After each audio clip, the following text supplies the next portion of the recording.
पाठशाला की पहली क्लास, नया साल, मुनीर की फिर वही पुरानी गलती। पीएम मोदी ने पाकिस्तान में प्रलय लाने की डेट तय कर दी है क्या? मुनीर और हाफिज के चेले कसूरी का वो कश्मीर प्लान, दुनिया बोल रही कि 2026 में मोदी नहीं छोड़ेंगे। पाकिस्तान की डबल पिटाई तय है। उधर बांग्लादेश पहुंचकर जयशंकर ने क्या खेल किया है, सबसे पहले इसका चर्चा। हमने पाठशाला में आपको बताया ही था कि 2025 में तो मोदी ने सिर्फ ट्रेलर दिखाया था भाई, असली पिक्चर तो 2026 में रिलीज होगी और वही हो रहा है।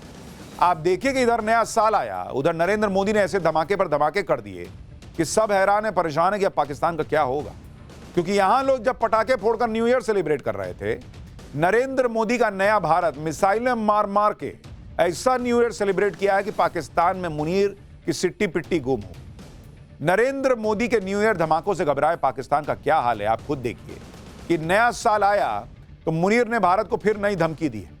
पहलगाम के मास्टरमाइंड आतंकी कसूरी ने भी भारत के खिलाफ नया जहर उगला है। बलूचिस्तान हाथ से निकलता देख मुनीर ने भारत को धमकी दी है, वहीं कसूरी कश्मीर का राग गा रहा है। यानी पाकिस्तान की दुम सीधी नहीं हुई है। पाकिस्तान खुद भारत को ऑपरेशन सिंदूर पार्ट 2 का न्योता 2026 में देगा और पीएम मोदी अपनी फुल प्रूफ तैयारी किए बैठे। आप खुद देखिए पिछले 10 दिनों में क्या क्या नहीं हुआ है भाई। बीते 10 दिन में भारत एक से बढ़कर एक घातक हथियारों की टेस्टिंग कर चुका है। ब्रह्मोस की तरह घातक प्रलय मिसाइल का टेस्ट हो चुका है। सोचिए जिसका नाम ही प्रलय है, वो पाकिस्तान में फटेगा तो प्रलय ही ना लाएगा। समंदर के अंदर से परमाणु हमला करने वाली बैलिस्टिक मिसाइल दागी जा चुकी। नेक्स्ट जनरेशन आकाश मिसाइल का टेस्ट हो चुका। नए साल पर भारत की सेना में रैमजेट इंजन वाले तोप के गोले आ गए। इजराइल से 1000 गाइडेड बॉम्ब खरीदे जा रहे हैं। भारत की तैयारी बहुत अलग लेवल पे चल रही है और मुनीर की हरकतें उसी लोअर लेवल पर है, वो सुधर नहीं रहा। और यही सब देखकर दुनिया जो है वो भविष्यवाणी कर रही है। कई लोग भविष्यवाणी कर रहे हैं कि 2026 में भारत और पाकिस्तान का युद्ध होगा ही होगा। और मुनीर के लिए कहां से बुरी खबर आई है कि इस साल भारत के साथ अफगानिस्तान भी पाकिस्तान को मिलकर फोड़ेगा, यह भी आज आपको बताने जा रहा हूं। भारत और अफगानिस्तान मुनीर को फोड़ेंगे। उधर कैसे बांग्लादेश में पीएम मोदी ने मुनीर का गेम बिगाड़ दिया है। पीएम मोदी ने कैसे बांग्लादेश में विदेश मंत्री एस जयशंकर को भेजकर अपनी चिट्ठी के जरिए मुनीर का खेल बिगाड़ा है, आज वो भी दिखाऊंगा। लेकिन पहले देखिए कि मुनीर भारत को धमका क्या रहा है और पीएम मोदी ने पाकिस्तान को फोड़ने के लिए क्या नेक्स्ट लेवल की तैयारी कर ली। यह युद्ध कब होगा, कैसे होगा, क्या अगले ही कुछ महीनों में या दिनों में हो सकता है, क्या खबर आ गई है, इस रिपोर्ट में देखिए।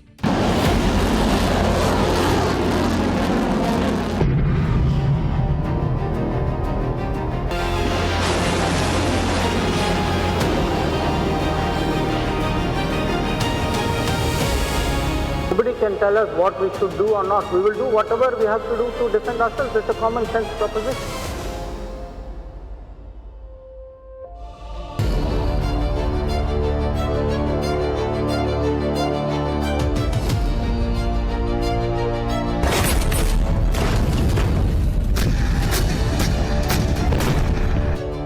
भारत की तोपें नॉन स्टॉप गोले बरसा रही हैं।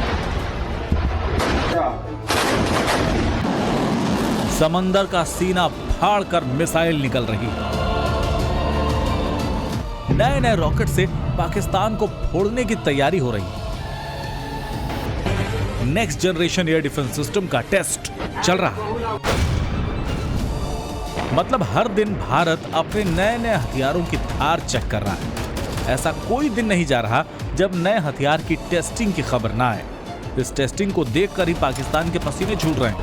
पीएम मोदी ऐसी ताबड़तोड़ तैयारी कर रहे हैं कि पाकिस्तान को समझ नहीं आ रहा होगा कि पहले मिसाइल को देखें या रॉकेट को देखें या तोप के गोलों को अपडेट रखें।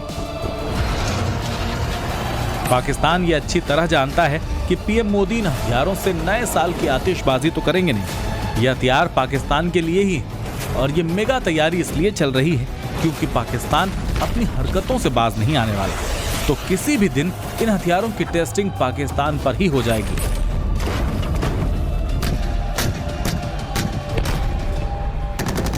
साल तो बदल गया लेकिन मुनीर की हरकतें नहीं बदल रही। मुनीर ने फिर से भारत को नए साल पर नई धमकी दी है। इस धमकी में मुनीर का डर साफ साफ दिख रहा है। आसिम मुनीर ने कहा कि पाकिस्तान की अखंडता का उल्लंघन होने पर निर्णायक प्रतिक्रिया दी जाएगी। सेना के बयान के मुताबिक आसिम मुनीर ने रावलपिंडी में स्थित जनरल हेडक्वार्टर्स में बलूचिस्तान पर आयोजित एक कार्यक्रम के दौरान भारत को ये चेतावनी दी। लेकिन मुनीर के इस बयान में उसका डर भी छिपा है, बलूचिस्तान को गंवाने का डर, पाकिस्तान के टुकड़े होने का डर। मुनीर ने फिर से भारत पर झूठा आरोप लगाते हुए कहा कि भारत समर्थित गुट बलूचिस्तान में हिंसा फैलाने और विकास को बाधित करने का काम कर रहे हैं। मुनीर ने ऐसे वक्त में भारत का नाम लिया है जब पाकिस्तान में मुनीर की खिल्ली उड़ रही है। उसे डरपोक जनरल कहा जा रहा है जो नींद में भी बुलेट प्रूफ जैकेट पहनकर घूमता है और आर्मी दफ्तर में भी बुलेट प्रूफ शीशों के पीछे रहता है। मुनीर के साथ साथ उसके पाले आतंकी भी भारत का नाम लेकर जहर उगल रहे हैं। पहलगाम हमले का मास्टरमाइंड और लश्कर का डिप्टी चीफ सैफुल्ला तो इतना बौखला गया है कि वो कश्मीर से लेकर हैदराबाद और जूनागढ़ तक पर अपना दावा ठोक रहा है।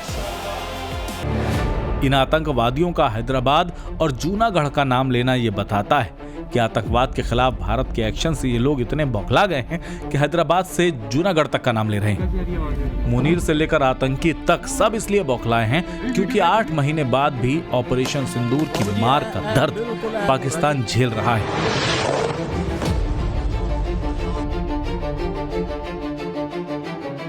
जो नई सैटेलाइट इमेज आई है वो बता रही है कि भारत के हमले में तबाह हुए पाकिस्तान के एयरबेस अभी तक ठीक नहीं हो पाए। पाकिस्तान अब भी ज्यादातर एयरबेसेस में हुए नुकसान को ठीक करने में लगा है। इधर पाकिस्तान मरम्मत में लगा है, उधर भारत पाकिस्तान को फोड़ने की नई तैयारी में जुट गया है। 31 दिसंबर को ही भारत ने प्रलय मिसाइल का टेस्ट किया।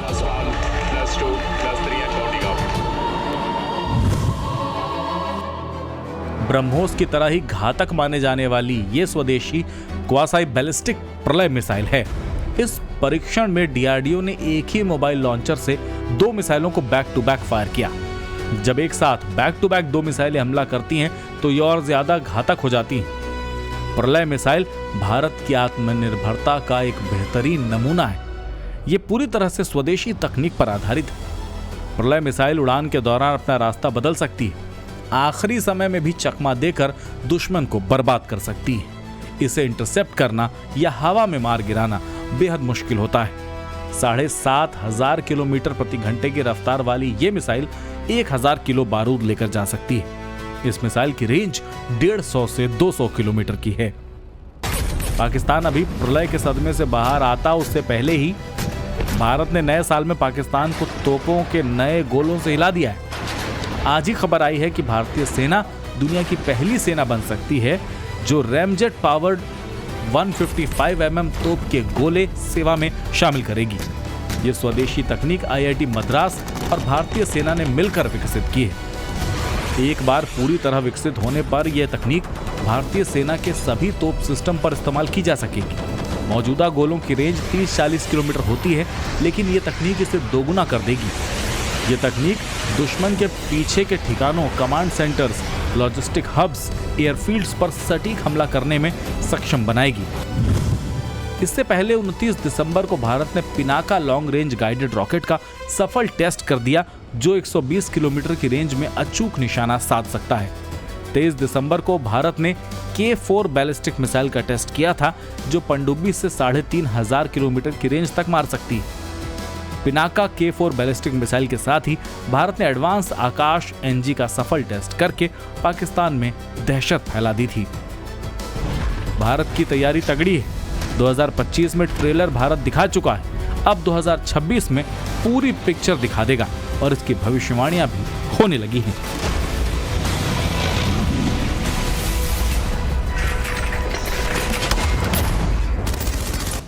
देखिए, अमेरिका के एक थिंक टैंक ने ऐसी भविष्यवाणी कर दी है जिसने पाकिस्तान के पसीने छुटा दिए। अमेरिकी थिंक टैंक ने साफ कहा है कि इस साल पाकिस्तान को भारत फोड़ेगा, अफगानिस्तान भी फोड़ेगा, यानी पाकिस्तान 2 तरफ से पिटेगा।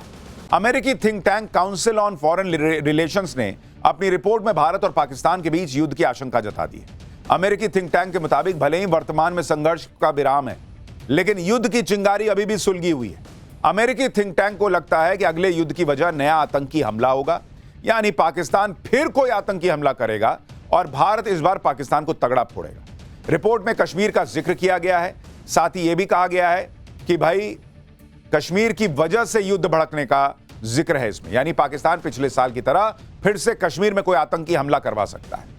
और जिस तरह के पहलगाम हमले का मास्टरमाइंड और लश्कर का आतंकी कसूरी कश्मीर का नाम ले रहा है, भाई उससे क्लियर दिख रहा है कि पाकिस्तान फिर मार खाने की तैयारी खुद कर रहा है। पाकिस्तान के लिए बुरी खबर यह भी है कि इधर से भारत फोड़ेगा, उधर से अफगानिस्तान भी नहीं छोड़ेगा। रिपोर्ट में पाकिस्तान और अफगानिस्तान के बीच भी फिर से सशस्त्र संघर्ष की आशंका जताई गई है। पाकिस्तान और अफगानिस्तान के बीच संघर्ष की वजह क्षेत्रीय उग्रवाद को बताया गया है। यानी बड़े बड़े थिंक टैंक कह रहे हैं कि पाकिस्तान फिर मार खाएगा, यह ना सुधरने वाला। और सिर्फ अमेरिकी थिंक टैंक ही नहीं, बल्कि भारत पाकिस्तान के युद्ध को लेकर बाकी लोग भी भविष्यवाणियां कर रहे हैं। कल ही पाठशाला में एस्ट्रो शर्मिष्ठा ने भारत पाकिस्तान के युद्ध को लेकर बड़ी भविष्यवाणी की थी। उन्होंने कहा था कि यह युद्ध 2026 में होकर रहेगा। सुनिए एक बार छोटा सा हिस्सा, फिर आपको बताता हूं कि बांग्लादेश में क्या हो रहा है। पीओके 2026 में आ पाएगा या नहीं आ पाएगा, और क्या ऑपरेशन सिंदूर पार्ट 2 2026 में होगा या नहीं होगा? अब मैं इसको ऑपरेशंस नहीं बोलूंगी। अब कोई सर्जिकल स्ट्राइक ऑपरेशंस ये सब नहीं होने वाला। अब जो होगा, अब वार होगा पाकिस्तान के साथ। हाँ, वार और ये 2026 में होगा मोस्टली। जो चैत्र नवरात्रि के आसपास, जो मार्च अप्रैल में, वहां पे होने की बहुत संभावना है, बहुत मैक्सिमम। मैंने तो 2024 में जब पहलगाम अटैक वगैरह नहीं हुआ था तभी कहा था कि पीओके 2025 में, 2027 में यहाँ आ सकती है, और बिल्कुल आ सकती है। थोड़ा सा टाइम लूंगी। एक इंटरेस्टिंग चीज सबको समझ में आएगा, ये आपके बच्चों को भी यहाँ समझ में आएगा, कि जब 1970 वार में पाकिस्तान का एक भूमिखंड टूट के, अब जो हम जिसको बांग्लादेश बोलते हैं, तब एक्चुअली शनि जो है वो मेष राशि में गया था, और साइड बाय साइड उनका शनि में केतु का अंतर्दशा चल रहा था। वही स्थिति बन रहा है अभी, सेम सिनेरियो जो 71 में हुआ। 71 में 2027 में शनि जो है मेष राशि में जाने वाले हैं, और अगले साल से शुरू हो रही है उनकी 1 साल के लिए, जो 2027 के मिडिल तक चलेगा, उनका केतु का साफ पीरियड। अब उनके देश में, पाकिस्तान में सत्ता भी चेंज होगा। उनका जो अभी जो प्रधानमंत्री है वो जाने वाले हैं, मिलिट्री शासन वाले, वो तो उनके लिए आम बात है, कोई बड़ी बात नहीं है। और भूमिखंड फिर से टूटना तो एकदम तय है। तो पीओके वो बचा के रख नहीं सकते, नॉट पॉसिबल। लेकिन आप कह रही हैं कि 2026 मार्च के आसपास से एक फुल फ्लेजेड वॉर होगी भारत पाकिस्तान के लिए। अब भारत पाकिस्तान में अब फुल फ्लेजेड वॉर ही आप कह सकते हैं इसको, क्योंकि स्ट्राइक जैसा कुछ नहीं है, तो इससे तो बड़ी ही चीजें हैं। पाकिस्तान से युद्ध की इन भविष्यवाणियों के बीच भारत के विदेश मंत्री एस जयशंकर ने भी बड़े संकेत दे दिए। एस जयशंकर ने पाकिस्तान पर खुला ऐलान कर दिया है, साफ कह दिया है कि अगर पाकिस्तान आतंकवाद को जारी रखता है तो फिर भारत को भी जवाब देने का पूरा अधिकार है। सुनिए कैसे पाकिस्तान को भारत खुली चुनौती दे रहा है कि करोगे अगर तुम गलत काम तो फिर पिटाओगे। When you have bad neighbors, and if you look to the one to the west, if a country decides that they will deliberately, persistently, unrepentantly continue with terrorism, we have a right to defend our people against terrorism. We will exercise that right. How we exercise that right is up to us. Nobody can tell us what we should do or not. We will do whatever we have to do to defend ourselves. It's a common sense proposition. इधर भारत ने पाकिस्तान को tight कर दिया है, उधर तालिबान ने भी पाकिस्तान को कायदे से समझा दिया है कि ज्यादा उछलोगे तो अच्छा नहीं होगा। नए साल पर तालिबान के प्रवक्ता जबीउल्लाह मुजाहिद ने कहा कि पाकिस्तान तालिबान पर कंट्रोल करने की हिमाकत ना करे। तालिबान ने साफ कहा है कि वो अपने फैसले खुद लेता है, इस्लामाबाद इसमें टांग ना अड़ाए। तालिबान के प्रवक्ता ने कहा कि जब वो सत्ता में वापस आए तो पाकिस्तान ये चाह रहा था कि तालिबान उसके मुताबिक चले। तालिबान के प्रवक्ता ने साफ कहा कि पाकिस्तान को इस तरह सपने नहीं देखने चाहिए। तालिबान ने ऐसे वक्त में पाकिस्तान को हड़काया है जब अफगानिस्तान में अमेरिका के सबसे ताकतवर माने जाने वाले रीपर ड्रोन के ढेर होने की तस्वीरें वायरल हो रही हैं। दावा है कि अफगानिस्तान ने पाकिस्तान की तरफ भेजे गए अमेरिकी ड्रोन को धुआं कर दिया। इसी के साथ ये थियरी भी चल रही है कि पाकिस्तान के बेड़े में अमेरिका के MQ-9 रीपर ड्रोन नहीं, और इसीलिए अमेरिका के इशारे पर पाकिस्तान अफगानिस्तान में खेल कर रहा है और मुंह की खा रहा है। तालिबान और पाकिस्तान के बीच ये तनातनी पाकिस्तान की सेना को बहुत भारी पड़ रही है। एक तो बॉर्डर पर पाकिस्तान को आर्थिक नुकसान तो हो ही रहा है, साथ ही TTP के आतंकी पाकिस्तान की सेना को लगातार फोड़ रहे हैं। तालिबान से भिड़ने के चक्कर में पाकिस्तान ने अपना बहुत नुकसान करवा लिया है। 2025 का साल पाकिस्तान के लिए सबसे घातक साल साबित हुआ। 2025 में अफगानिस्तान बॉर्डर से हुए हमले में पाकिस्तान में करीब 4000 लोग मारे गए। इसमें से 1070 लोग तो सिर्फ बॉम्ब ब्लास्ट में ही मारे गए। पाकिस्तान की पिटाई के पीछे सीधे सीधे तहरीक तालिबान का हाथ है, जो आए दिन पाकिस्तान में धमाके करता है। तहरीक तालिबान ने पाकिस्तान को कैसे फोड़ा है, खुद इसका वीडियो जारी किया गया। पाकिस्तान में जान माल का तो नुकसान हो ही रहा है, साथ ही उसे आर्थिक नुकसान भी हो रहा है। अफगानिस्तान बॉर्डर पर 10,000 के करीब ट्रक फंसे हुए हैं। कराची बंदरगाह पर 11,000 से 12,000 अफगान ट्रांजिट और मध्य एशिया के कंटेनर अटके पड़े हैं। इससे दोनों देशों का व्यापार रुका हुआ है, हर दिन करोड़ों का घाटा हो रहा है। पाकिस्तान के निर्यात को झटका लग रहा है, व्यापारियों को नुकसान हो रहा है। दूसरी तरफ अफगानिस्तान इस नुकसान को कम करने के लिए नए रास्ते और साझेदार तलाश रहा है। पाकिस्तान की आर्थिक हालत इतनी खराब हो गई कि अब वो अपने एयरलाइंस से लेकर होटल सब कुछ बेचने पर आ गया है। खबर है कि IMF की शर्तों को पूरा करने के लिए पाकिस्तान की सरकार अपने होटल, बैंक, इंश्योरेंस, एनर्जी कंपनियां सब बेच रही है। पाकिस्तान पर विदेशी कर्ज बढ़कर $131 बिलियन पहुंच गया है।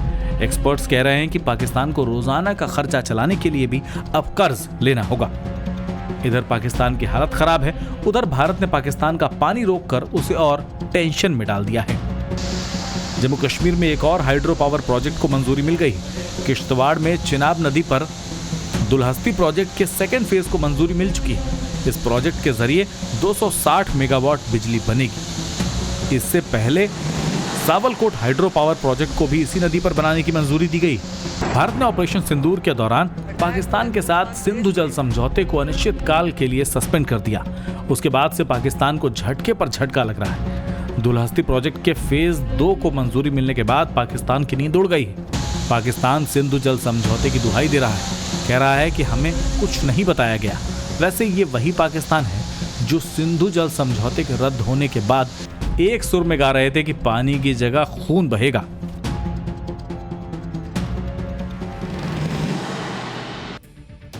पाकिस्तान बांग्लादेश को लेकर भी बहुत उछल रहा था, लेकिन नया साल आते ही बांग्लादेश में भी नया खेल होने लगा है। नरेंद्र मोदी ने ऐसी चाल चली है जिससे पाकिस्तान को भी शौक लगा होगा। भारत से बिगड़े रिश्तों के बीच भी पीएम मोदी ने विदेश मंत्री एस जयशंकर को बांग्लादेश भेज दिया है। विदेश मंत्री एस जयशंकर पीएम मोदी का एक लेटर लेकर बांग्लादेश पहुंचे तो यूनुस सरकार टेंशन में आ गई। बांग्लादेश में बीएनपी अध्यक्ष खालिदा जिया को श्रद्धांजलि देने गए विदेश मंत्री एस जयशंकर ने उनके बेटे तारिक रहमान से मुलाकात की, लेकिन भारत के विदेश मंत्री ने मोहम्मद यूनुस से कोई मुलाकात नहीं की। यानी क्लियर मैसेज चला गया कि तुम मिलने लायक भी नहीं हो, जिस तरह से तुमने बांग्लादेश का हाल कर रखा है। तनावपूर्ण माहौल के बीच विदेश मंत्री का बांग्लादेश जाना, मोहम्मद यूनुस से न मिलना बहुत कुछ कह रहा है। और इसके साथ साथ एस जयशंकर ने बांग्लादेश में अभी के वक्त की सबसे बड़ी पॉलिटिकल पार्टी के सबसे बड़े चेहरे से मुलाकात करके मोहम्मद यूनुस को समझा दिया कि मुनीर के चक्कर में फंसकर कुछ नहीं कर पाओगे। बांग्लादेश में पीएम मोदी ने कैसे मुनीर के प्लान पर पानी फेरना शुरू कर दिया है, इस रिपोर्ट में देखिए, आपको एक एक चीज समझ में आएगी।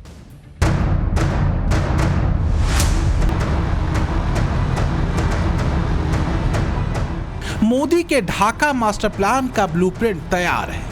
बांग्लादेश पर मोदी जियोपॉलिटिक्स की सियासी बिसात बिछाकर बैठे हैं, जहां खेल भी उनका है, मोहरे भी उनके हैं, प्यादे भी उनके हैं और चाल भी उनकी है। बेगम खालिदा जिया के जनाजे पर विदेश मंत्री एस जयशंकर को भेजकर मोदी ने कूटनीति के तीर से 2 निशाने साध लिए हैं। पहला है भारत बांग्लादेश के रिश्तों में आई तल्खी को नरम करना और दूसरा बांग्लादेश के नंबर 2 मैन को बांग्लादेश भेजकर दुनिया में संदेश देना कि भारत रिश्ते सुधारने में पहला कदम बढ़ा चुका है। बांग्लादेश से वापस आकर विदेश मंत्री ने क्लियर मैसेज भी दिया कि भारत से दूर होना उसके पड़ोसियों के अपने हित में नहीं है, क्योंकि भारत जिस स्पीड से आगे बढ़ रहा है, अगर वो भी ऐसी ही तरक्की करना चाहते हैं तो उन्हें भारत के साथ आना ही पड़ेगा। I was there in Bangladesh just 2 days ago. I had gone to represent India at the funeral of the former Prime Minister of Bangladesh, Begum Khalida Zia. There is as I said, a good neighbor, bad neighbor, but an overall neighborhood policy. Most of our neighbors, I think, have, a realization that India's growth is today a lifting tide. That if India grows, all our neighbors will grow with us. They will have many more opportunities. I think that, in a sense, is the message which I also took to Bangladesh. यहां भारत की ओर से दो अहम कूटनीतिक संदेश देखने को मिले। विदेश मंत्री बेगम खालिदा जिया के बेटे और बीएनपी के नए फेस तारिक रहमान से तो मिले, लेकिन मोहम्मद यूनुस से कोई मीटिंग, कोई मुलाकात नहीं की। एस जयशंकर के बांग्लादेश दौरे की एक और तस्वीर बेहद चर्चा में है, जब वो पाकिस्तानी स्पीकर अयाज सादिक से मिले और उनसे हैंडशेक किया। जयशंकर ने बांग्लादेश के मुख्य सलाहकार मोहम्मद यूनुस से कोई बैठक नहीं की, जो भारत बांग्लादेश संबंधों में वर्तमान तनाव की गंभीरता को दिखाता है। ये कदम खास तौर पर तब और ज्यादा अहम हो जाता है जब नेपाल के विदेश मंत्री और पाकिस्तान की नेशनल असेंबली के स्पीकर सरदार अयाज सादिक ने यूनुस से स्टेट गेस्ट हाउस में मुलाकात की। भारत का स्टैंड साफ है। जब से यूनुस सरकार बनी है, वो बांग्लादेश में हिंदू अल्पसंख्यकों को सुरक्षा देने में नाकाम रही है। 300 से ज्यादा हिंदू और अल्पसंख्यक मारे गए हैं। लगातार हिंदुओं के घरों पर अटैक हो रहा है। अब यूनुस सरकार ने हिंदुओं के अधिकारों पर भी डाका डालना शुरू कर दिया है। बांग्लादेश सरकार की ओर से 2026 की छुट्टियों की लिस्ट जारी की गई है। इस लिस्ट के अनुसार बांग्लादेश में हिंदुओं को सरस्वती पूजा, बुद्ध पूर्णिमा, जन्माष्टमी, महालया की कोई छुट्टी नहीं मिलेगी। इस सब के बीच जयशंकर की यूनुस से न मिलने की स्थिति एक साफ राजनीतिक संदेश के तौर पर सामने आई है, जो भारत की नाराजगी और गंभीर दृष्टिकोण को दिखाती है। दूसरी तरफ मुल्ला मुनीर के पैरों तले भी जमीन खिसकी जा रही है। बांग्लादेश के लिए जो जहरीला प्लान मुनीर के दिमाग में था, वो फेल होता दिख रहा है। मोदी के ढाका प्लान की तस्वीर जब से मुल्ला मुनीर ने देखी है, वो डर से कांप रहा है। मुनीर सोच रहा है कि बांग्लादेश में उस्मान हादी की हत्या के बाद चुनाव टल जाएंगे। हादी की मौत का ठीकरा भारत पर फोड़कर एंटी इंडिया सेंटिमेंट तैयार करके चुनाव को डिरेल किया जाएगा। लेकिन उस्मान हादी के भाई ने ही मुनीर और यूनुस का प्लान फेल कर दिया। हादी के भाई ने सामने आकर सीधे सीधे कह दिया कि चुनाव रोकने के लिए हादी को मरवाया गया है, और अब खुद भारत के विदेश मंत्री का बांग्लादेश जाना, वहां जाकर बीएनपी के टॉप नेताओं से मुलाकात करना, यूनुस से न मिलना और पाकिस्तानी असेंबली के स्पीकर से हाथ मिलाना, ये सब कुछ मोदी के टैक्टिकल मूव का हिस्सा है। मोदी का ढाका मास्टर प्लान तो अब खुद पाकिस्तानी ही मुनीर को समझा रहे हैं। पर मुल्ला मुनीर आंखों में पट्टी बांध कर बैठा है। जयशंकर के हैंडशेक पर पाकिस्तान इतराने लगा है। जयशंकर से हाथ मिलाने के बाद अयाज सादिक टीवी चैनलों पर जाकर कह रहे हैं कि हम नहीं, वो आए हमसे हाथ मिलाने। लेकिन मोदी नीति पाकिस्तानियों के दिमाग से ज्यादा तेज है। ये बात पाकिस्तानी हुक्मरानों को समझ में नहीं आ रही। भारत की बांग्लादेश पॉलिसी में पाकिस्तान ना चाहते हुए भी आ ही गया है, और इसकी वजह खुद मुनीर है। ये किसी से नहीं छिपा कि बांग्लादेश में आईएसआई को मोहम्मद यूनुस सरकार का साथ मिलता है। आसिम मुनीर ने चोरी छुपे बांग्लादेश में आईएसआई का ढाका सेल एक्टिव कर दिया है। जानकारी के मुताबिक मुनीर का यह ढाका सेल कहीं और से नहीं, बल्कि ढाका में मौजूद पाकिस्तानी हाई कमीशन से काम कर रहा है। मुनीर के इशारे पर आईएसआई ने पिछले साल नवंबर में ढाका सेल का गठन किया था। बांग्लादेश में हो रही हिंसा के पीछे ढाका सेल का बड़ा रोल सामने आया है। लेकिन तारिक रहमान की लंदन से वापसी के बाद बांग्लादेश की राजनीति में तीसरा कैरेक्टर आ गया है। तारिक की वापसी से यूनुस और पाकिस्तान के मंसूबे धराशायी हो सकते हैं, क्योंकि शेख हसीना की अवामी लीग के बाद बीएनपी ही है जिसकी पकड़ मजबूत है। ऐसे में अब यूनुस की राहें मुश्किल भरी होने वाली है। बांग्लादेश से वापस आकर विदेश मंत्री ने पाकिस्तान को खरी खरी भी सुनाई है और साफ साफ कह दिया है कि पाकिस्तान अगर कोई जुर्रत करेगा तो उसका मुंहतोड़ जवाब उसे उसी वक्त दिया जाएगा। देखिए, कट्टरपंथियों के प्लान पर तो पानी मोदी फेर ही रहे, लेकिन जब पानी की बात हो रही है तो पाठशाला में अगला चैप्टर बड़ा जरूरी है। इंदौर में जान लेने वाले जहरीले पानी की रिपोर्ट में ऐसा क्या निकला जो सबको हैरान कर रहा है। इंदौर कांड पर होने लगे धड़ाधड़ एक्शन। गटर का पानी पिलाने वाले अब कैसे नहीं बच पाएंगे, इसके बारे में आपको बताता हूं। देखिए, इंदौर को इस देश का सबसे साफ शहर कहा जाता था, लेकिन इसी साफ शहर में जब जहरीला पानी पीकर लोग मर गए तो पूरा देश हैरान रह गया। लोगों का गुस्सा भी इस पर फूटा कि इस तरह से गटर का पानी पिलाकर लोगों की जान लेने वाले किसी हाल में बचने नहीं चाहिए। इंदौर कांड पर कैसे अब धड़ाधड़ एक्शन हो रहा है, पहले इस पर एक रिपोर्ट देखिए, फिर आगे बताऊंगा कि इंदौर में जिस जहरीले पानी ने लोगों की जान ली, उसकी रिपोर्ट में ऐसा क्या निकला जो आपको हैरान कर देगा।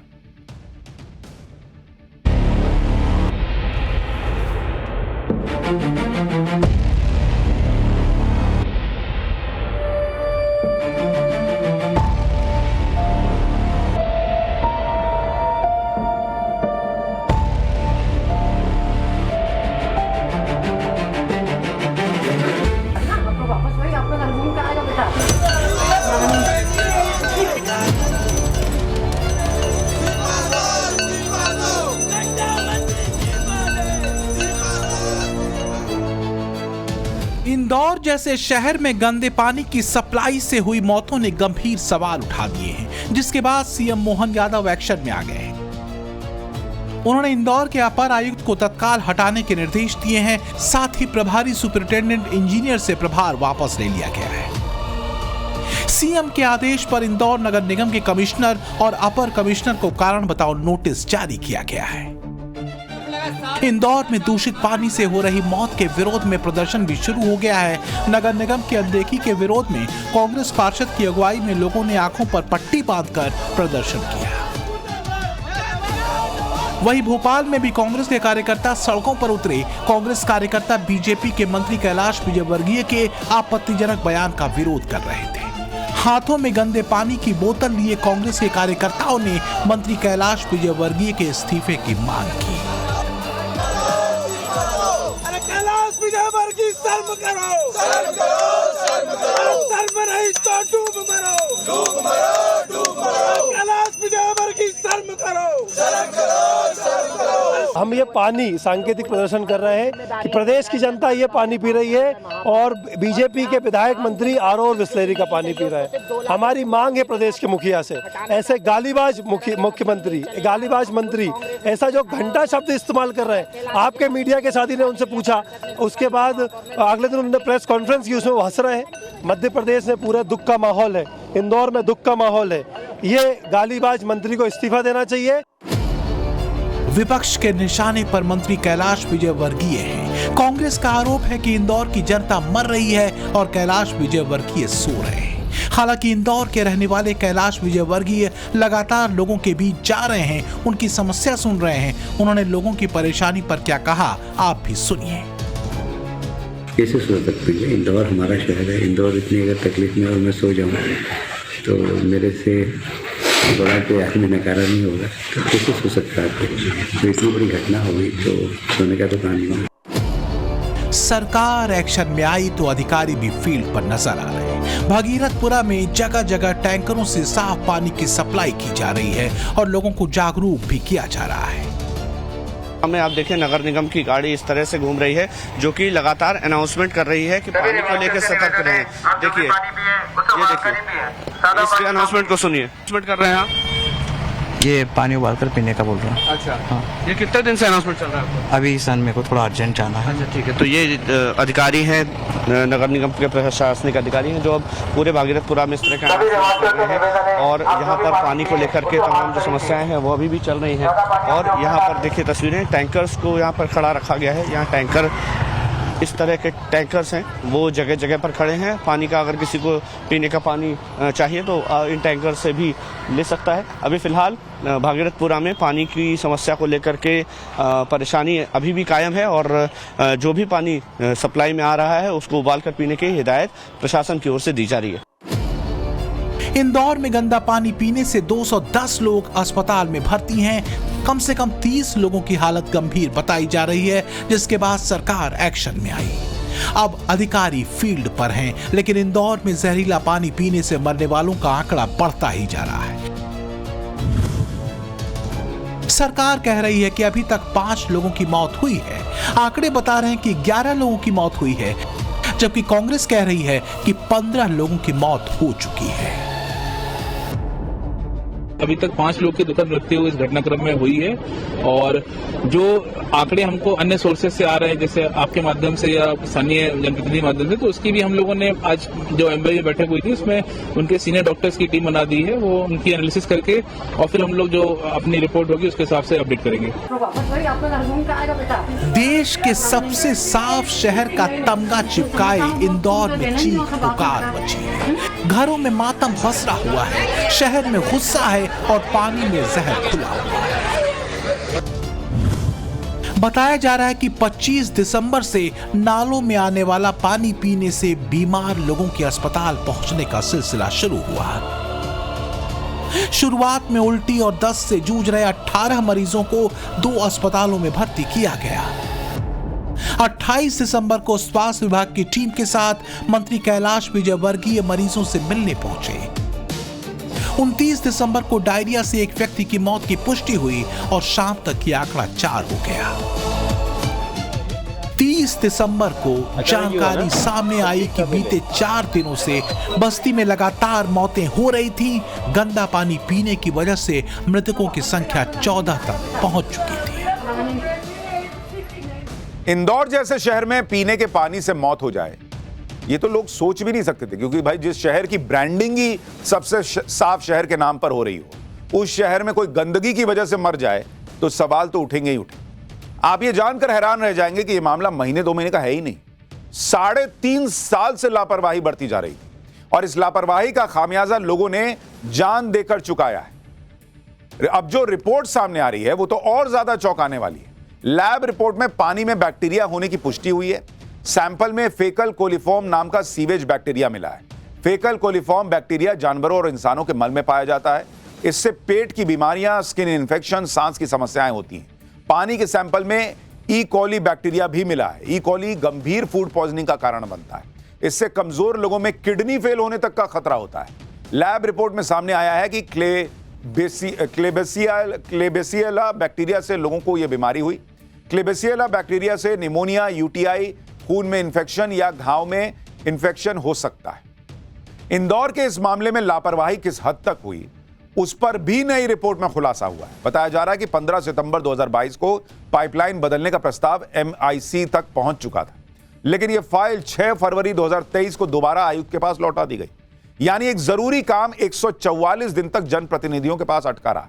अधिकारियों ने न तो निगरानी में सख्ती दिखाई, न ही काम की रफ्तार बढ़ाई। नतीजा यह हुआ कि 3.5 साल बीतने के बावजूद काम अधूरा रहा। आज चाहे कितने ही तर्क दिए जाएं, हकीकत यही है कि अनदेखी और लापरवाही ने सिस्टम को खोखला कर दिया। ऐसे सिस्टम की कीमत आखिरकार आम लोगों ने बीमारी, परेशानी और जान के जोखिम के रूप में चुकाई। मेडिकल कॉलेज की रिपोर्ट में साफ हो चुका है कि जानलेवा बैक्टीरिया वाले पानी से ही मौतें हुई हैं। स्थानीय लोगों का आरोप है कि उन्होंने सालों से गटर का पानी आने की शिकायतें की थी, लेकिन कोई एक्शन नहीं लिया गया। बताया जा रहा है कि गटर का पानी लीक होकर पीने के पानी की लाइन में मिल रहा है।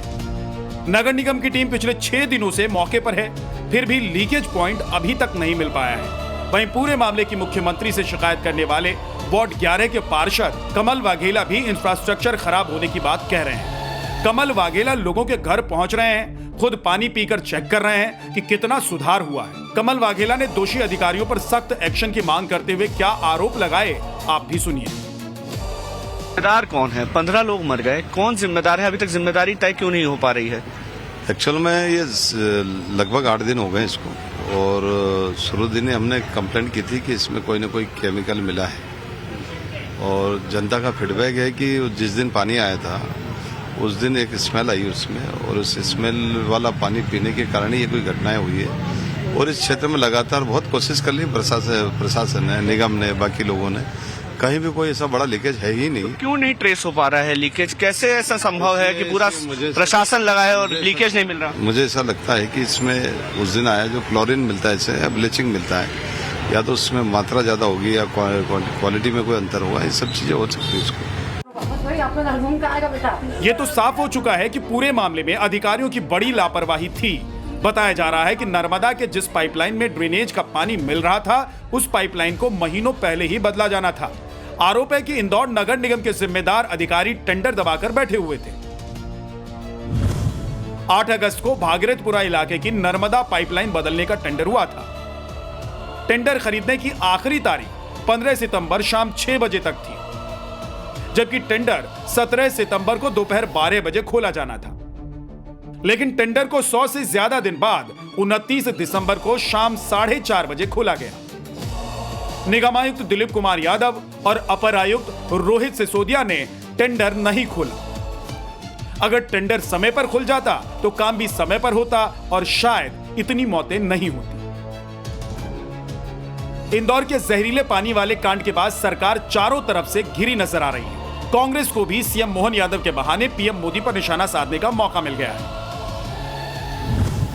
राहुल गांधी ने कहा, इंदौर में पानी नहीं जहर बटा और प्रशासन कुंभकर्णी नींद में रहा। जब जब गरीब मरते हैं पीएम खामोश रहते। वहीं कांग्रेस अध्यक्ष मल्लिकार्जुन खड़गे ने कहा, बीजेपी के निकम्मेपन के चलते लोग साफ पानी पीने के मोहताज हैं। दूषित पानी से मौत पर पीएम मौन है। कांग्रेस के निशाने पर पीएम मोदी थे तो बीजेपी के ही नेता उमा भारती मोहन यादव सरकार पर जमकर बरसे। पूर्व सीएम ने अपने ही सरकार को घेरते हुए कहा, पानी पीने से मौत से सरकार और व्यवस्थाएं कलंकित हुई। इस पाप का घोर प्रायश्चित करना होगा। उमा भारती साफ कर रही हैं कि ये पाप तभी उतरेगा जब दोषी अधिकारी और जिम्मेदार लोगों को सजा मिलेगी। लेकिन अब जो रिपोर्ट सामने आ रही है, अगर उस पर करप्शन शुरू हुआ तो कई लोगों का पत्ता कट जाएगा। क्योंकि इंदौर में यह समस्या सिर्फ भागीरथपुरा की नहीं थी, बल्कि शहर के कई इलाके पीने के गंदे पानी से कई सालों से जूझ रहे हैं। इससे पहले प्रदूषण नियंत्रण बोर्ड की एक रिपोर्ट आई थी, जिसके मुताबिक प्रदूषण नियंत्रण बोर्ड ने 2016 से 17 और 17 से 18 के दौरान शहर के 60 स्थानों से पानी के सैंपल लिए थे। इनकी जांच रिपोर्ट 2019 में आई, जिसमें 60 में से 59 सैंपल फेल हो गए। यानी इंदौर के 59 स्थानों पर नालों से आने वाला पानी पीने के लायक ही नहीं था। बोर्ड ने नगर निगम को 3 बार पत्र लिखकर गंदे पानी को लेकर चेतावनी भी दी थी। इन इलाकों में सफाई के बाद ही पानी की आपूर्ति करने की बात कही थी, लेकिन इसके बावजूद जमीनी स्तर पर कोई ठोस कार्रवाई नहीं हुई। बाद में इस मामले की जानकारी central ground water board Bhopal को दी गई। यानी पानी के प्रदूषित होने की जानकारी इंदौर से भोपाल तक थी। अधिकारियों से लेकर सरकार को भी खबर थी कि गंदे पानी के चलते बड़ा कांड हो सकता है, लेकिन इसके बाद भी फाइलें दबाकर रखी गई। टेंडर को लगातार टाला गया, जिसका नतीजा सामने है। इंदौर में लोग पानी पीकर मर रहे हैं और आरोपी चुल्लू भर पानी खोज रहे हैं। पाठशाला में वक्त है अगली क्लास का, जिसमें आपको दिखाने जा रहा हूं 2026 में पीएम मोदी का धाकड़ मेगा प्लान। नया भारत देख दुनिया होगी हैरान। दुनिया का सबसे बड़ा म्यूजियम, दुनिया का सबसे बड़ा मंदिर, ऐसे प्रोजेक्ट जो पहले किसी ने नहीं सोचे, कैसे वो भारत में बनने जा रहे हैं, अब इसके बारे में आपको बताता हूं। नया साल शुरू हो गया है और नए साल में भारत की रफ्तार और गति पकड़ने वाली है। पीएम मोदी दुनिया को नए भारत की ताकत, समृद्धि, आर्थिक तरक्की की नई तस्वीर दिखाने वाले हैं। लाखों करोड़ रुपए से ऐसे ऐसे प्रोजेक्ट भारत में चल रहे हैं जो पीएम मोदी के विजन को जमीन पर उतारने वाले हैं। और ये वो प्रोजेक्ट हैं जो भारत की इमेज बदल के रख देंगे। पीएम मोदी जो भी काम करते हैं उसका स्केल बड़ा ही होता है।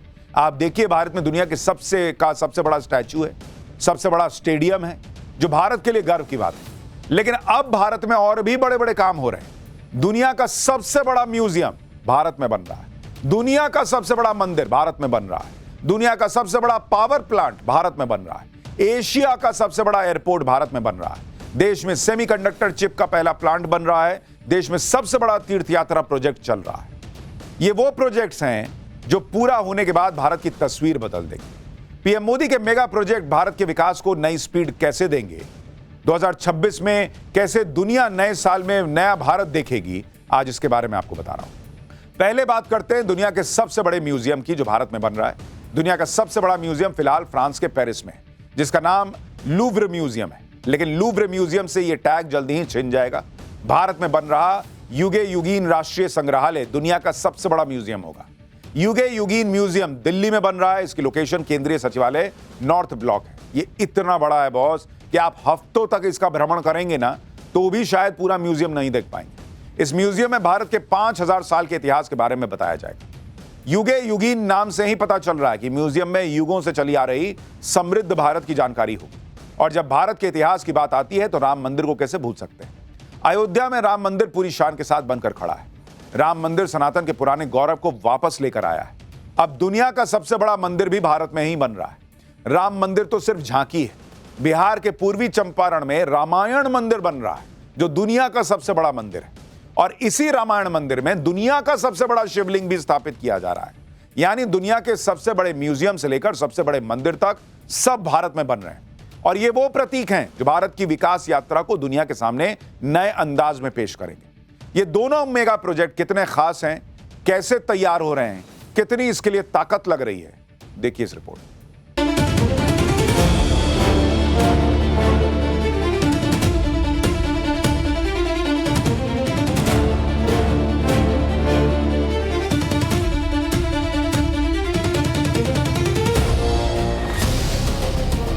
नए साल में पीएम मोदी ने इंफ्रास्ट्रक्चर डेवलपमेंट के लिए छठा गियर लगा दिया है। भारत में ऐसे काम हो रहा है जिसके बारे में आप जानकर अचंभित रह जाएंगे। भारत में बन रहा दुनिया का सबसे बड़ा म्यूजियम। किसी भी देश के इतिहास और संस्कृति को जानने और समझने के लिए सबसे अच्छी जगह होती है संग्रहालय, यानी म्यूजियम्स। भारत में वैसे तो कई म्यूजियम्स हैं। दिल्ली में नेशनल म्यूजियम भी है, लेकिन अब भारत में ऐसा म्यूजियम बनने जा रहा है जो दुनिया के सारे म्यूजियम्स को पीछे छोड़ देगा। युगे युगीन राष्ट्रीय संग्रहालय नई दिल्ली में बन रहा है। नॉर्थ ब्लॉक में केंद्रीय सचिवालय की इमारत में ये म्यूजियम बन रहा है। ये इतना बड़ा है और इतना विशालकाय है कि शायद इसे पूरा देखने में आपको 2-3 दिन लग जाएं। आप देखिए, 1.5 लाख वर्ग किलोमीटर में ये म्यूजियम फैला हुआ है।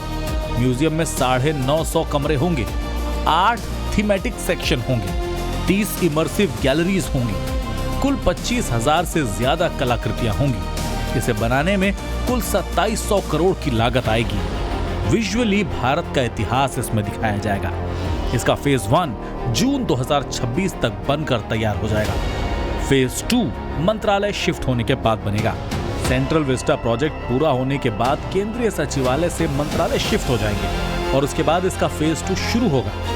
एक बार ये बनकर तैयार हो जाएगा तो इसमें भारत का संपूर्ण इतिहास दिखाया जाएगा। इस म्यूजियम में 5000 साल पुरानी भारतीय संस्कृति दिखाई जाएगी। प्रवेश द्वार पर भारत के प्राचीन मिश्र धातु विज्ञान की झलक होगी। सिंधु सरस्वती नगर सभ्यता के बारे में बताया जाएगा। भारत के आयुर्वेद और योग के बारे में बताया जाएगा। तक्षशिला, नालंदा और विक्रमशिला के बारे में बताया जाएगा। सातवाहन, पल्लव, कुषाण और गुप्त वंश की जानकारी उसमें होगी। राष्ट्रकूट, चालुक्य, चेर, पांड्या, चोल राजाओं के बारे में बताया जाएगा। राजपूतों के शौर्य और मुगल सल्तनत की भी जानकारी मिलेगी। उत्तर से लेकर दक्षिण तक और पूरब से लेकर पश्चिम तक राजवंशों के बारे में बताएंगे। ईस्ट इंडिया कंपनी के आने से स्वतंत्रता संग्राम तक की कहानी होगी। तेजी से बदल रहे भारत की उपलब्धियों के बारे में भी बताया जाएगा। कुल मिलाकर युगे युगीन म्यूजियम संपूर्ण भारत की जानकारी देने वाले इंसाइक्लोपीडिया की तरह होगा, जहां से किसी को भी भारत के गौरवशाली इतिहास की जानकारी मिल सकेगी। युगे युगीन म्यूजियम से रोजगार के अवसर भी पैदा होंगे। अब देखिए, छात्रों, रिसर्चरों और टूरिस्ट्स को फायदा होगा। सालाना 1 करोड़ पर्यटक वहां आने का अनुमान है, जिससे टूरिज्म, हॉस्पिटैलिटी सेक्टर में रोजगार बढ़ेंगे। भारत की कल्चरल सॉफ्ट पावर मजबूत होगी। डिप्लोमेसी और इमेज बिल्डिंग में मदद मिलेगी। यानी युगे युगीन म्यूजियम सिर्फ इतिहास नहीं बताएगा, बल्कि नए भारत को गढ़ने में भी इसकी भूमिका होगी। पीएम मोदी का क्लियर फंडा है, इतिहास से सीखते हुए ही भविष्य की रचना की जा सकती है। विरासत प्लस डेवलपमेंट के मंत्र पर पीएम मोदी काम कर रहे हैं। एक तरफ दिल्ली में दुनिया का सबसे बड़ा म्यूजियम बन रहा है, तो दूसरी तरफ बिहार में दुनिया का सबसे बड़ा मंदिर बन रहा है। राम मंदिर ने करोड़ों सनातनियों का सपना पूरा किया और अब बिहार में बन रहा रामायण मंदिर भारत के सनातन गौरव को दुनिया में सबसे ऊपर कर देगा। पूर्वी चंपारण में बन रहा रामायण मंदिर दुनिया का सबसे बड़ा मंदिर होगा। कंबोडिया के अंकोर वाट मंदिर से दुनिया का सबसे बड़ा मंदिर होने का टैग भी जल्दी ही छिन जाएगा। आप देखिए, विराट रामायण मंदिर 3,76,000 वर्ग मीटर में फैला है।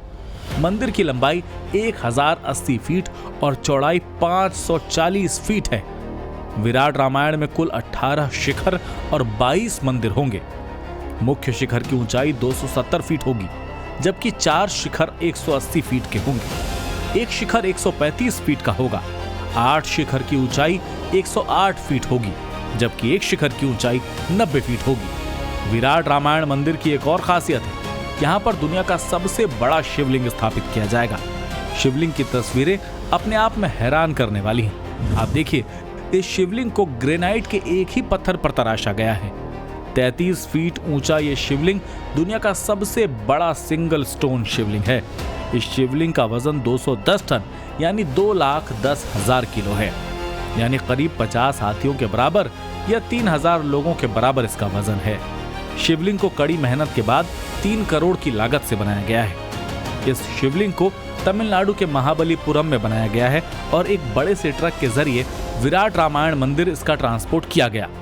महाबलीपुरम सदियों से पत्थर की नक्काशी के लिए जाना जाता है, यानी रामायण मंदिर वन बिहार में रहा है और उसमें तमिलनाडु का शिवलिंग स्थापित होगा। आप देखिए कि शिवलिंग में कितनी डिटेल से काम हुआ है। शिवलिंग के बेस में 14 लाइन में छोटे छोटे शिवलिंग बनाए गए हैं। भव्य शिवलिंग के बेस में हर लाइन में कुल 72 शिवलिंग हैं, जो कि कुल मिलाकर 1008 शिवलिंग हो जाते हैं। इसमें से हर छोटे शिवलिंग की ऊंचाई 9 इंच है। दुनिया का सबसे बड़ा म्यूजियम और सबसे बड़ा रामायण मंदिर तो एक झलक भर है। इंफ्रास्ट्रक्चरल डेवलपमेंट के लिए ऐसे ऐसे काम हो रहे हैं जो पहले किसी ने सोचे नहीं थे। सब दिखाएंगे, बस आप हमारे साथ बने रहिए। एक तरफ पीएम मोदी इतिहास की धरोहर को संवार रहे हैं, भारत की सॉफ्ट पावर को बढ़ा रहे हैं, दूसरी तरफ विकास की रफ्तार भी बढ़ा रहे हैं। आप देखिए, भारत में दुनिया का सबसे बड़ा सोलर पावर प्लांट बन रहा है। ये इतना बड़ा है कि आप कल्पना नहीं कर सकते। भारत की एनर्जी जरूरतों को पूरा करने के लिए गुजरात के खावड़ा में दुनिया का सबसे बड़ा रिन्यूएबल एनर्जी पार्क बन रहा है। इसका निर्माण अडानी ग्रुप कर रहा है। पाकिस्तान बॉर्डर के पास कच्छ में यह बन रहा है। यह एनर्जी पार्क अंतरिक्ष से भी दिखाई देगा।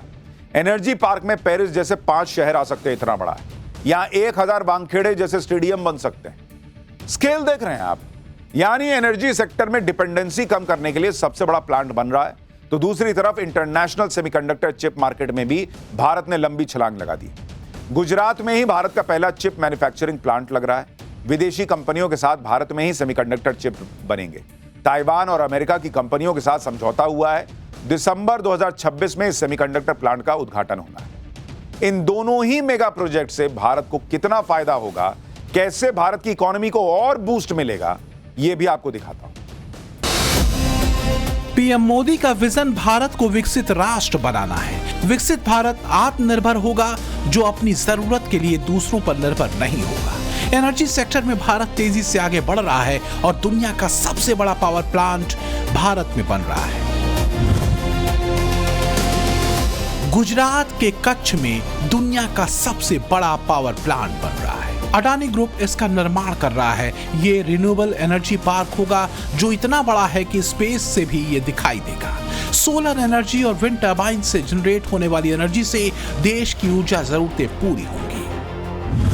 गुजरात के खावड़ा में ये पावर प्लांट बन रहा है। इसकी लागत 1.5 लाख करोड़ रुपए है। ये 538 वर्ग किलोमीटर में फैला है। यहाँ 5 करोड़ 50 लाख सोलर मॉड्यूल लगाए गए हैं।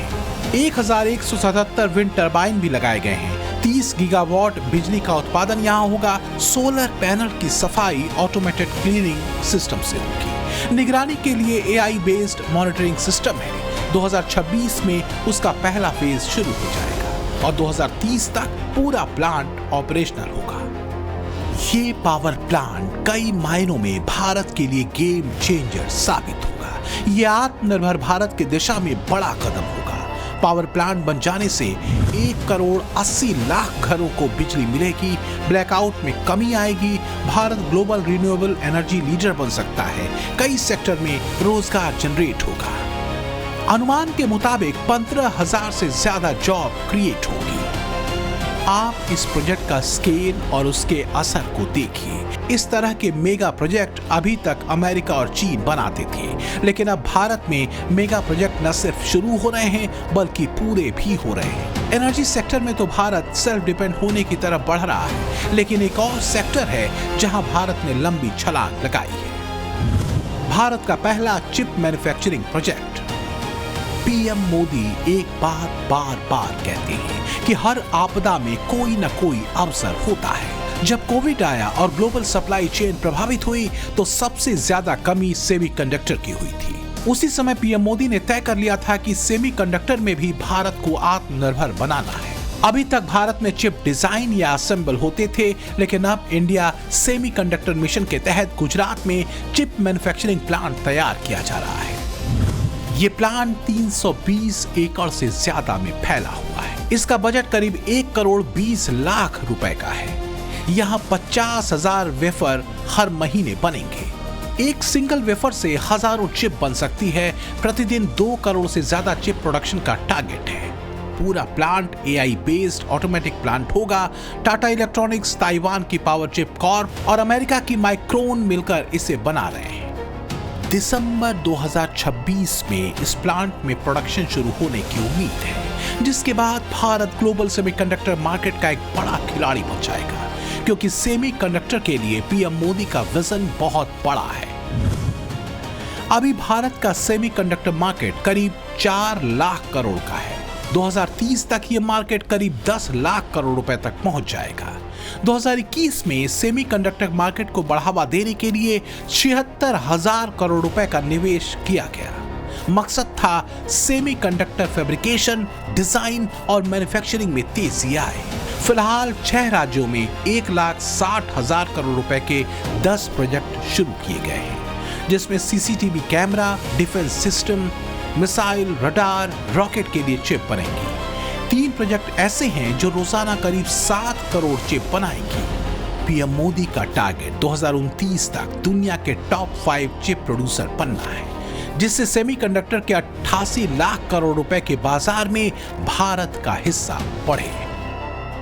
साल 2021 में हमने सेमिकॉन इंडिया प्रोग्राम शुरू किया। साल 2023 तक भारत का पहला सेमीकंडक्टर प्लांट अप्रूव हो गया। साल 2024 में हमने कुछ और प्लांट्स अप्रूव किए। साल 2025 में हमने 5 और प्रोजेक्ट्स क्लियर किए। कुल मिलाकर सेमीकंडक्टर के 10 प्रोजेक्ट्स में $18 बिलियन यानी 1.5 लाख करोड़ रुपए से अधिक का इन्वेस्टमेंट हो रहा है। दुनिया की 90% एडवांस चिप्स और 60% सेमीकंडक्टर चिप्स ताइवान में बनते हैं। जब भारत में चिप प्रोडक्शन शुरू हो जाएगा तो उससे 20,000 से ज्यादा नौकरियां पैदा होंगी। चीन और ताइवान पर निर्भरता कम होगी।